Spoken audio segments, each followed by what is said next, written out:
तो आइए एक क्विक रिवीजन करते हैं जल्दी से पूरी फंजाई का। क्या है किंगडम फंजाई? यूनिक था कि अनयूनिक?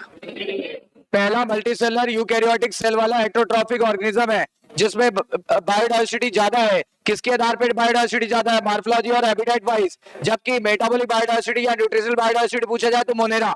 फिर आपको बताया गया ये भी सर्वव्यापी है मोनेरा की तरह, ठीक है ना, हर जगह पाए जाएंगे। ईस्ट स्मॉलेस्ट है और उसके बाद यूनिसेलर होता है और इसमें कभी भी माइसिलियम नहीं बनता बल्कि इसमें बनता है स्यूडोमाइसिलियम आफ्टर द बडिंग। और फिर मैंने आपको बताया कि ये रोटेन फ्रूट्स पर भी पाए जाएंगे, उसके अलावा ये मॉइस्ट ब्रेड पे भी पाए जाएंगे और जो आपका ईस्ट था बियर और वाइन बनाने के काम आएगा और ब्रेड बनाने के काम आएगा। फिर मैंने आपको बताया मशरूम जो हम खाते हैं गैरिकस, वो भी तो एक फंजाई है। टोड स्टूल एक पॉइजनस फंजाई है, नाम है एमेनिटा मस्केरिया और ये डेडलीस्ट होती है। और पैरासिटिक फंजाई भी होती है, ये रोग कॉज करती है, जैसे हमारे अंदर दांत खुजली का कॉज करेंगी। मस्टर्ड पर पाई जाने वाली व्हाइट रस्ट डिजीज को, व्हाइट स्पॉट डिजीज कॉज करती है और ये कॉज होता है एल्बिगो कैंडिडा से। इसी तरह वीट पर पाई जाने वाली, वीट की पत्तियों पर पाई जाने वाली रस्ट डिजीज कॉज करती है, नाम है पक्सिनिया। इसी तरह मेज को, पूरे पौधे को धूमिल कर देगी, स्मोकी कर देगी, नाम है उसका अस्टिलागो।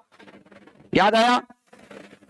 फिर हमने आपको बताया फंजाई की बॉडी जो होती है फिलामेंटस होती है, एक को छोड़ दिया जाए तो, जिसमें स्यूडोमाइसिलियम बनता है, दैट वाज ईस्ट। फिर मैंने आपको बताया कि फिलामेंटस बॉडी को, सिंगल धागे को हाइफा बोलेंगे, पूरे जाल को माइसिलियम बोलेंगे। माइसिलियम किसमें नहीं बनेगा? ईस्ट में। ईस्ट में स्यूडोमाइसिलियम बनता है, किस प्रोसेस से? बडिंग द्वारा। और उसके बाद बताया फंजाई जो होती है दो प्रकार की होती है, लोअर फंजाई का नाम फाइकोमाइसिटिस और हायर फंजाई का नाम बेसिडियो एस्कोआ ड्यूटेरोमाइसिटिस। फार्मूला क्या था? बैड।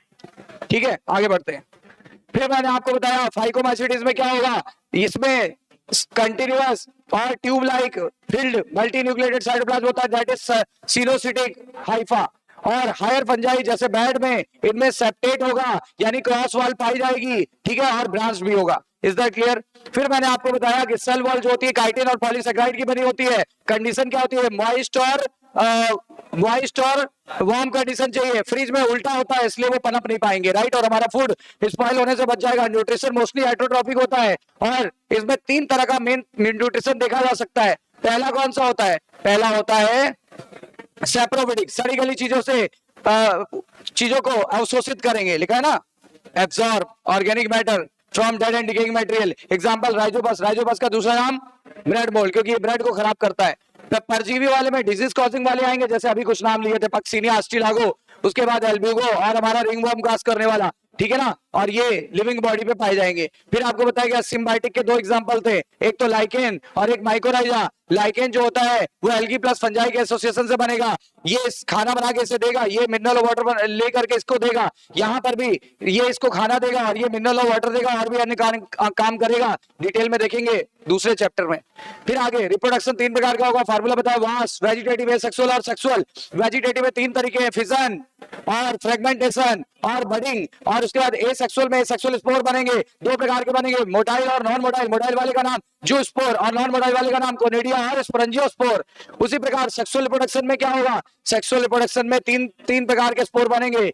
चौथा इसलिए नहीं बनता क्योंकि ड्यूटेरोमाइसिटिस में सेक्सुअल रिप्रोडक्शन नहीं होता। स्पोर का नाम बड़ा आसान है, फाइकोमाइसिटिस में वो स्पोर, एस्कोमाइसिटिस में एस्कोस्पोर और बेसिडियोमाइसिटिस में basidiospore. Is that clear?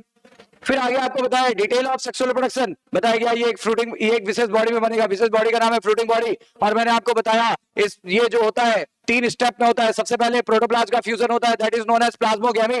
Plasmogamy में क्या हो जाएगा? दोनों का प्रोटोप्लाज्म फ्यूज कर गया।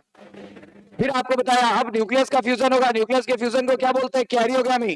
कैरियोगैमी, कैरियोगैमी के बाद एन और एन मिलकर के 2n बन जाएगा, ठीक है ना। फिर यहाँ बताया गया मियोसिस हो जाएगी। मियोसिस में पहले मियोसिस 1 होती है, 2 सेल बनेगी, फिर मियोसिस 2 होती है, 4 सेल बनेगी और इस तरह से 4 स्पोर बन गए और ये चारों के चारों स्पोर को कोई ना कोई नाम दे देते हैं, राइट, ठीक है ना। जैसे आपको एग्जांपल बताया एस्कोस्पोर, बेसिडियोस्पोर, ऊस्पोर अभी बताया था ना, ये सारे जर्मिनेट करके नया माइसिलियम बना लेंगे।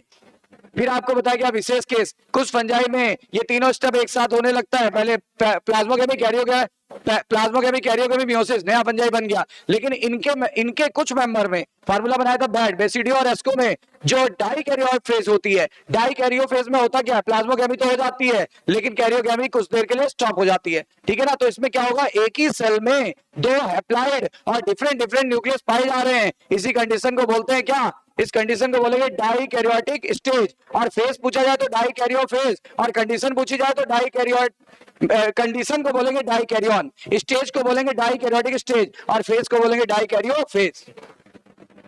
कुछ समय बाद जब ये कंडीशन ओवर हो जाएगी तो अब हो जाएगी कैरियोकाइनेसिस, फिर हो जाएगा मियोसिस, फिर उसी तरह से जर्मिनेट करके नए फंजाई बन जाएंगे। फंजाई को हम 4 क्लास में डिवाइड करते हैं। फार्मूला है फ्री का मोमोस, फ्री मतलब on the basis of fruiting body. फिर एमओ का मतलब क्या है, मार्फोलॉजी ऑफ माइसिलियम के आधार पे। फिर एमओएस का क्या मतलब है, मोड ऑफ स्पोर फॉर्मेशन के आधार पे। कितनी क्लासेस थी, 2, एक लोअर और एक हायर। लोअर वाली का नाम फाइकोबासिटीज, हायर वाली का नाम बेसिडोएस्क्वायर ड्यूट्रोबासिटीज। किसमें सेक्सुअल रिप्रोडक्शन नहीं होता, ड्यूट्रोबासिटीज में नहीं होता। देखो 10 मिनट में पूरा खत्म।